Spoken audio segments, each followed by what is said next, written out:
Hello friends, I am here with the new subject. Yes, thoughts of parenting को थोड़ा full stop देके आगे बढ़ रहे हैं अपने यूथ के लिए। So what is today's topic? Today's topic is what does failure actually mean to you. क्या आपको याद है कि फेलियर का फर्स्ट टाइम डेफिनेशन आपको कैसे पता चला था? फेलियर आपको इंट्रोड्यूस किस तरीके से किया गया था?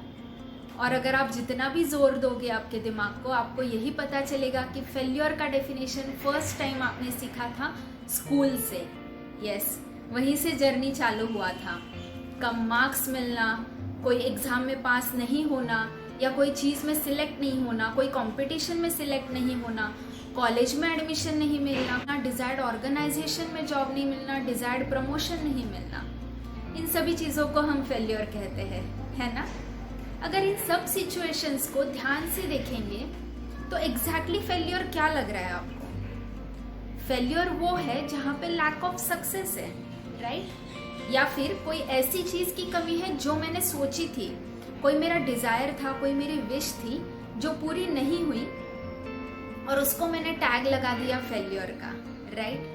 बट फ्रेंड्स, अगर हम एक स्टेप फॉरवर्ड ले और सोचे कि अगर मुझे फेल्योर मिला है तो एग्जैक्टली क्या हुआ है? इसका मतलब ये हुआ है कि जो मुझे डिजायर्ड चीज थी वो नहीं मिली। अगर जो डिजायर्ड चीज थी वो नहीं मिली तो फिर हुआ क्या एग्जैक्टली? मुझे कुछ तो मिला है।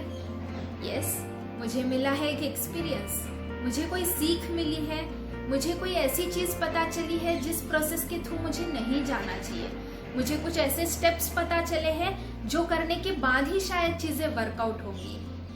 So, failure does not mean कि there is only lack of success. It also means that I have gained some experience out of it. So ultimately क्या हुआ? Failure को मैंने कन्वर्ट कर दिया एक लेसन में, एक सीख में, एक लर्निंग एक्सपीरियंस में या एक फीडबैक में, राइट? लेकिन कई बार फ्रेंड्स ऐसा होता है जब हम फेल्योर फेस करते हैं, so we end up giving on ourselves. We end up doing the task which we were doing.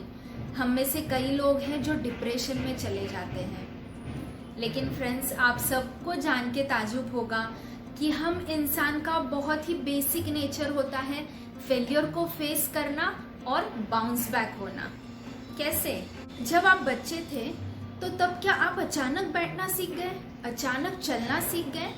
क्या ऐसे हुआ कि आपने पहले टाइम बैठने की कोशिश की, आप गिर गए तो आपने बैठना ही छोड़ दिया? आपने जब चलने की कोशिश की तो क्या ऐसे हुआ कि फर्स्ट अटेम्प्ट में ही आप चलना दौड़ना सीख गए? नहीं ना। और ऐसे भी नहीं हुआ कि जब आप फर्स्ट टाइम चलना सीख रहे थे तब आप गिर गए और क्योंकि आप गिर गए तो आपने चलना छोड़ दिया? क्या तब हमने उस पर्टिकुलर गिरने को हमने फेल्योर बोल के टर्म किया था? नहीं ना। What did we term as?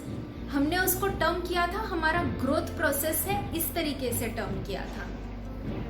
और सेम टर्मिनोलॉजी अप्लाई होता है इन सब सिचुएशंस में भी।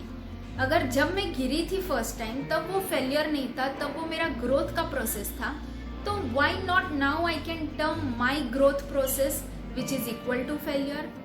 यस, सोचिए, अगर मैं फेलियर को मेरा ग्रोथ प्रोसेस टर्म करने लग जाऊं, एक लर्निंग एक्सपीरियंस की तरह देखूं, so it will be so easy for me to bounce back and again complete that process.